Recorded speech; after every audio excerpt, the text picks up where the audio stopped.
भक्तों, ओम नमः शिवाय। आज हम देवों के देव महादेव के तीसरे नेत्र के बारे में बात करेंगे कि जैसे महादेव को तीसरा नेत्र प्राप्त हुआ। उससे पहले वीडियो को अधूरा मत छोड़िए, वीडियो को पूरा देखें। इससे भोलेनाथ का आशीर्वाद आप पर बना रहेगा। जो चैनल पर नए आए हैं वह चैनल को सब्सक्राइब करें और वीडियो को अपने सगे संबंधियों के साथ शेयर जरूर करें।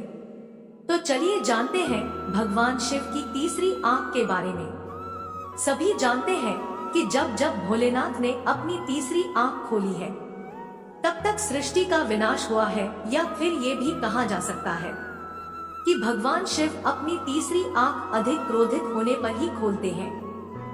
आज की इस वीडियो में हम उस कहानी के बारे में जानेंगे जिसमें शंकर जी की तीसरी आंख कैसे उत्पन्न हुई। उल्लेख है, हिंदू धर्म में महादेव को देवों के देव कहा जाता है। धार्मिक शास्त्रों में भगवान शिव की अनेकों कथाएं प्रचलित हैं। यूं तो भगवान शिव शंकर दयालु व करुणा के लिए जाने जाते हैं।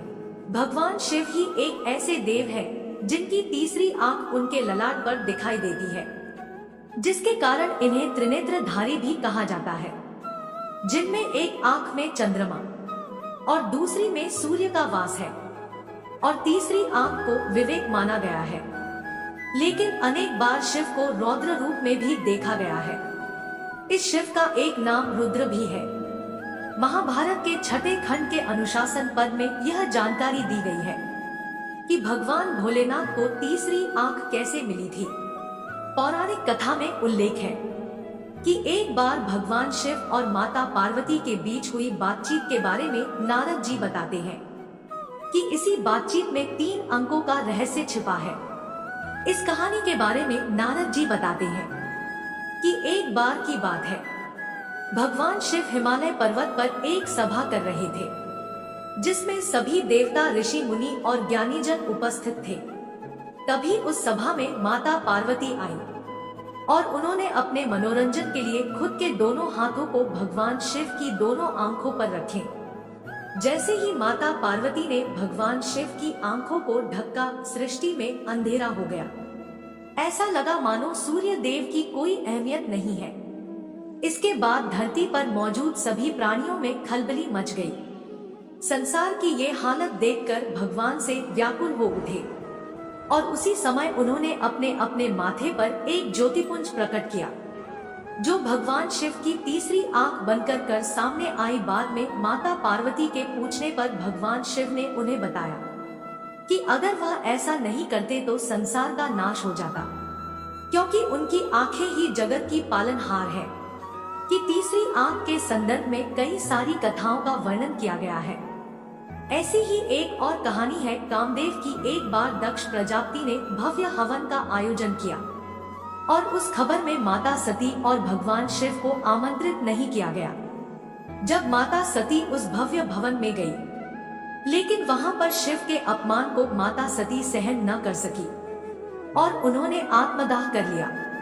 इस घटना के चलते भोलेनाथ इतने टूट गए कि वर्षों तक घोर तपस्या करते रहे।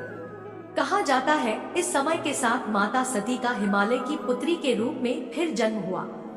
लेकिन भगवान शिव अपने ध्यान में इतना लीन थे कि उन्हें इसी बात का एहसास नहीं था। सभी देखना चाहते थे कि जल्द से जल्द माता पार्वती का शिव के साथ मिलन हो जाए, लेकिन उनकी सभी प्रयास विफल साबित हुए।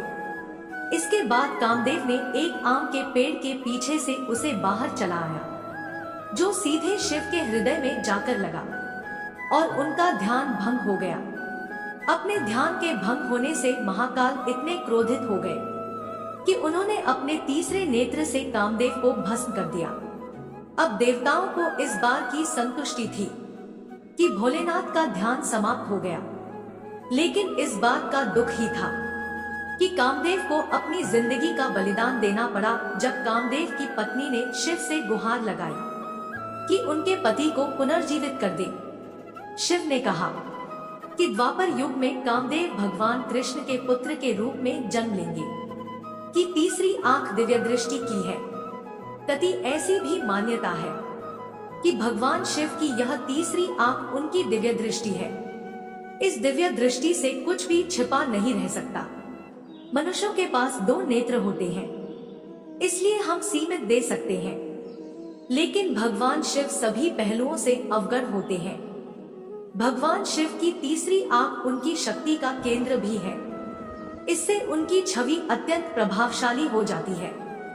भोलेनाथ की तीसरी आंख ज्ञान चक्षु के समान है, जिससे उन्हें आत्मज्ञान की अनुभूति होती है। इस तीसरी आंख से वे तीनों लोगों की गतिविधियों पर भी नजर रखते हैं। शिव की तीसरी आंख उन्हें हर चीज की असीम गहराई में जाने के लिए सहायक मानी जाती है।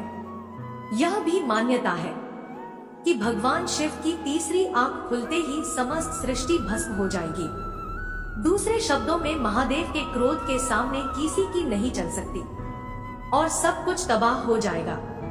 डिस्क्लेमर: इस लेख में दी गई जानकारियां और सूचनाएं माध्यमों, ज्योतिषियों, पहचान, प्रवचनों, मान्यताओं, धर्म ग्रंथों से संग्रहित कर ही जानकारियां तक पहुंचाई गई है। स्पिरिचुअल क्रिकेट लाइक यू इनकी पुष्टि नहीं करता है।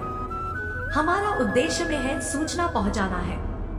उम्मीद है आप सभी को ये वीडियो अच्छी लगी हो। अगर आप शिव के सच्चे भक्त हैं, तो चैनल को सब्सक्राइब और वीडियो को लाइक जरूर करना। कमेंट में हर हर महादेव जरूर लिख देना।